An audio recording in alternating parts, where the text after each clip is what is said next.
मेरे प्यारे बच्चों, आज हम सीखेंगे सी लैंग्वेज के अंदर हम फॉर लूप के बारे में। तो अगर आपने फॉर लूप का मेरा ये वीडियो नहीं देखा है तो पहले वो वीडियो देख लीजिए और उसके बाद ये वीडियो देखिए। यहाँ पे प्रैक्टिकल पूरा मैं करके दिखा रहा हूँ आपको, ठीक है। तो बेसिक सी लैंग्वेज ये बेसिक है, लेकिन यही बेस है आपका सारे प्रोग्रामिंग का। तो आपको ये सीखना बहुत ही ज़रूरी है आपको। तो बेसिक बहुत सीखना बहुत इम्पोर्टेंट है आपको। अगर बेसिक नहीं आता है तो आप कोई भी प्रोग्रामिंग करने में आपको बहुत दिक्कत आ सकती है, ठीक है। तो चलो हम देखते हैं फॉर लूप किस तरीके से काम करता है। तो सबसे पहले आपको इंक्लूड करना है हेडर फाइल। यहाँ पे जैसे stdio.h फाइल में यहाँ पे इंपोर्ट करता हूँ, ठीक है। तो ये हो गई हमारी हेडर फाइल, ओके। तो इसी को कहा जाता है हेडर फाइल। अब ये फाइल क्यों हम यहाँ पे इंपोर्ट करते हैं? क्योंकि हमें स्टैंडर्ड इनपुट आउटपुट फंक्शन इस्तेमाल करना है। तो इसलिए हम क्या करते हैं, इस फाइल को यहाँ पे इंपोर्ट करते हैं, ठीक है। ओके, आराम से सीखिए, कोई जल्दबाजी नहीं है। अब यहाँ पे हमें लिखना है function main, integer main, okay. तो ऑलवेज इंटीजर मेन फंक्शन लिखना है आपको, ना कि वाइड मेन। कि ऑपरेटिंग सिस्टम को हम एक वैल्यू रिटर्न करेंगे 0। इसका मतलब ये होगा कि वो वैल्यू अब नॉर्मल टर्मिनेशन जो है प्रोग्राम का ऑपरेटिंग सिस्टम को बताती है यहाँ पे, ठीक है। तो जैसे कि हम यहाँ पे वेरिएबल लिखना है इंटीजर एक्स, यहाँ पे मैं एक वेरिएबल लिखूँगा यहाँ पे। और जैसे कि हमने देखा है यहाँ पे फॉर लूप यूज़ करना है हमें। तो ये फॉर और ये इसकी बॉडी है, यहाँ पे बॉडी ऑफ स्टेटमेंट हम यहाँ पे एग्जीक्यूट करेंगे बार बार, ठीक है। अब फॉर जो है, फॉर में हमें क्या करना है, इनिशियलाइजेशन करना है। एक्स को 1 दे दे हम वैल्यू यहाँ पे एक्स, यहाँ पे कंडीशन देंगे लेस देन इक्वल टू 10 और यहाँ पे एक्स प्लस प्लस दे देंगे यहाँ पे।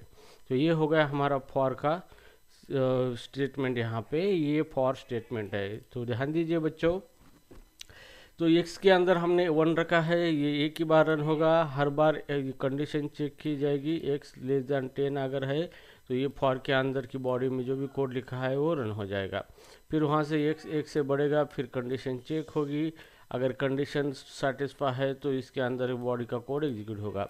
तो फिलहाल हम बॉडी कोड के अंदर सिर्फ प्रिंट करेंगे। यहाँ पे प्रिंट एक फंक्शन से इस तरीके से प्रिंट डबल कोटेशन /n देंगे हम, ताकि हर प्रिंट का आउटपुट न्यू लाइन पे आ सके, ओके। और हम प्रिंट करेंगे %d मतलब इंटीजर वैल्यू हम क्या कर रहे हैं, प्रिंट कर रहे हैं एक्स यहाँ पे। तो ये प्रोग्राम सिंपल प्रोग्राम है। यहाँ पे जो प्रोग्राम, इसका मतलब पहले मैं इसको सेव कर लेता हूँ इस प्रोग्राम को। जैसे डेस्कटॉप पे या फिर यहाँ डेस्कटॉप पे मेरे ई ड्राइव है फोल्डर, यहाँ पे न्यू फोल्डर करूँगा यहाँ पे। और यहाँ पे लेके सी प्रोग्रामिंग फोल्डर मैंने क्रिएट किया है। और यहाँ पे प्रोग्राम का नाम देना है, यहाँ पे एक्सटेंशन CPP है, हमें सी देना है यहाँ पे। और यहाँ पे देंगे काउंटर.c। तो ये नाम हमने दिया है इसको काउंटर.c। तो हम क्या करेंगे, 1 से 10 तक क्या करेंगे, इस प्रिंट स्टेटमेंट के ज़रिए हम वैल्यू प्रिंट करेंगे। तो यहाँ पे हम फॉर यूज़ करेंगे और ये फॉर क्या करेगा 1 से स्टार्ट होगा। जब तक ये एक्स की वैल्यू 10 के बराबर है तब तक ये स्टेटमेंट हमारा एग्जीक्यूट होगा। अगर 10 की वैल्यू एक्स के बराबर नहीं है या फिर छोटी नहीं है तो यहाँ पे इस फॉर लूप के बाहर चला जाएगा ये, ठीक है। तो इस तरीके से हमने प्रोग्राम किया है। अभी यहाँ पे देखेंगे किस तरीके से आउटपुट आता है। तो यहाँ पे एग्जीक्यूट पे जाना है, यहाँ पे कंपाइल करना है। यहाँ पे कंपाइलेशन हो रहा है आपका। तो यहाँ पे वार्निंग 0 आ चुकी है आपकी। मैं थोड़ा इसको बड़ा कर देता हूँ। एरर यहाँ पे 0 है, वार्निंग भी 0 है। इसका मतलब ये प्रोग्राम आपका एकदम सही है। तो अब ये प्रोग्राम वर्क कैसे करता है, ओके। तो आपको यहाँ पे फॉर लूप लिया है आपने, यहाँ पे x की वैल्यू 1 है। तो x की वैल्यू 1 है तब कंडीशन चेक करेगा, x less than equal to 10 है, यस। तो लूप में आएगा और इसको प्रिंट करेगा। तो यहाँ पे न्यू लाइन पे आ जाएगा। और %d मतलब हम इंटीजर वैल्यू प्रिंट कर रहे हैं x, क्योंकि x क्या है, इंटीजर वैल्यू है। तो x की वैल्यू 1 यहाँ पे प्रिंट होगी। उसके बाद फिर से यहाँ पे आएगा x प्लस प्लस हो जाएगा, x की वैल्यू 1 से बढ़ेगी। और यहाँ पे चेक होगा कि x की वैल्यू अब 2 है, 2 लेस देन इक्वल टू 10 है, यस। तो फिर से बॉडी के अंदर चला जाएगा और x की 2 वैल्यू प्रिंट करेगा। फिर यहाँ पे x की वैल्यू 3 होगी, यहाँ पे कंडीशन चेक होगा, 3 लेस दैन इक्वल टू 10 है, यस। बॉडी के अंदर आएगा, 3 वैल्यू प्रिंट करेगा, फिर x की वैल्यू 4 हो जाएगी। तो यहाँ पे कंडीशन फिर से चेक करेगा, 4 लेस दैन इक्वल टू 10 है, यस। तो फिर बॉडी के अंदर आके 4 को प्रिंट करेगा, फिर x की वैल्यू 5 हो जाएगी यहाँ पे, और यहाँ पे कंडीशन चेक होगी 5 लेस दैन इक्वल टू 10 है, यस।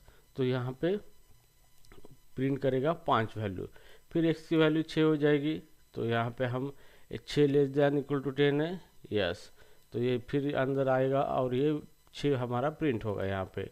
फिर यहाँ पे x की वैल्यू 7 हो जाएगी, 7 लेस दैन 10 है, यस। तो अंदर आएगा और यहाँ पे 7 प्रिंट होगा।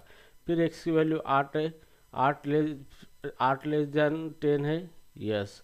फिर से यह बॉडी में 8 वैल्यू प्रिंट होगी, फिर x की वैल्यू 9 होगी यहाँ पे, और यहाँ पे 9 लेस दैन इक्वल टू 10 है, यस।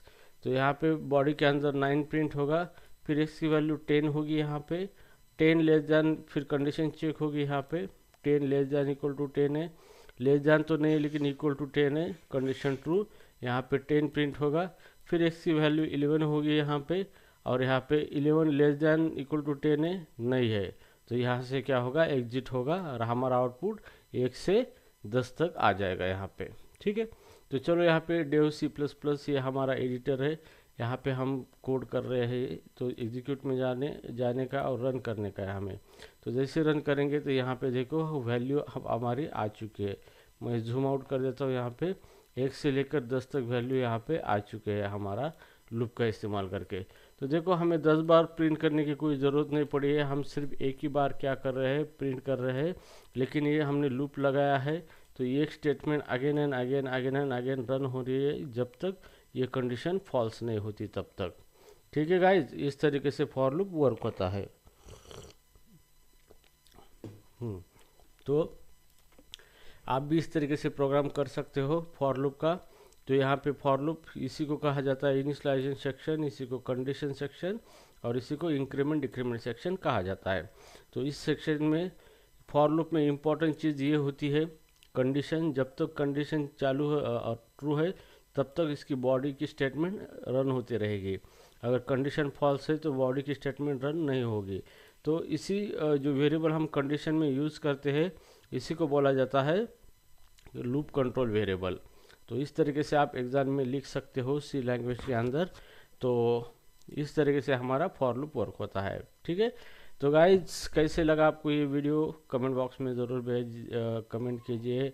चैनल को लाइक कीजिए, सब्सक्राइब कीजिए, ताकि और बेहतरीन वीडियो आपको मिल सके सबसे पहले। और मैं दत्तात्रेय साहब ने इजाज़त लेता हूँ, और फिर लेके आऊँगा अगला वीडियो जो कि नेस्टेड फॉर लूप के ऊपर होगा। तब तक लिए गाइज गुड बाय।